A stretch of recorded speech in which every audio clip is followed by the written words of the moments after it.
اعوذ باللہ من الشیطان الرجیم بسم اللہ الرحمن الرحیم۔ ایک انہوں نے کہا کہ میں نے کسی بزرگ سے سنا ہے کہ بغیر کپڑوں کے غسل نہیں ہوتا ہے، یعنی ستر ڈھکا ہونا چاہیے تب غسل ہوتا ہے ورنہ نہیں ہوتا۔ پہلی بات تو یہ کہ دیکھیں ہر ایک کو بزرگی کا سرٹیفکیٹ نا ایسے عام جاری کرنے کی کوشش نہ کریں، جو جہاں پہ لیا ایک فارم فل کیا اور آپ نے ٹھپا لگایا اور بزرگی کا سرٹیفکیٹ دے دیا، ایسے لوگ بزرگ نہیں ہوتے۔ جیسے یہ جس کو آپ بزرگ کہہ رہے ہیں اس نے بالکل غلط مسئلہ بتایا، اب آتا جاتا کچھ نہیں ہے، لیکن ہم جیسے عوام الناس جیسے آپ جیسے لوگ جو ہیں وہ بزرگ بنا دیتے ہیں، جن کو نہ کچھ علم ہوتا ہے، کلمہ تک سے ہی پڑھنا نہیں آئے گا، غسل کے فرائض تک ان کو پتہ نہیں ہے، اور ہم بس داڑھی دیکھی، گلے میں مالائیں دیکھی، ہاتھ میں ڈنڈا دیکھا، انگلیاں میں انگوٹھیاں دیکھیں، صاحب بن گئے، یہ تو بزرگ بن گئے۔ اس سے کس بزرگی کا کہاں سے تعلق ہو گیا؟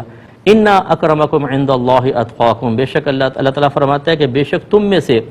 اللہ کی بارگاہ میں سب سے زیادہ عزت والا وہ ہے جو تم میں سب سے زیادہ صاحب تقوی ہے،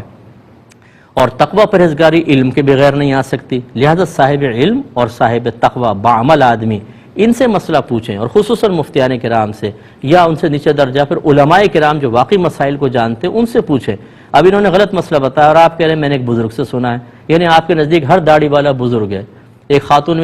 خاتون نے مسئلہ پوچھا کہ جی میرے شوہر نے 3 طلاقیں دے دی، میری ساس جو تھی وہ ایک مسجد میں چلی گئی، وہاں ایک مولوی صاحب نظر آ گئے، ان سے پوچھا بھی میرے بیٹے نے 3 طلاقیں دے دی ہیں کیا کروں؟ اس نے کہا 60 مسکینوں کو کھانا کھلا دیں سب ختم ہو جائے گا۔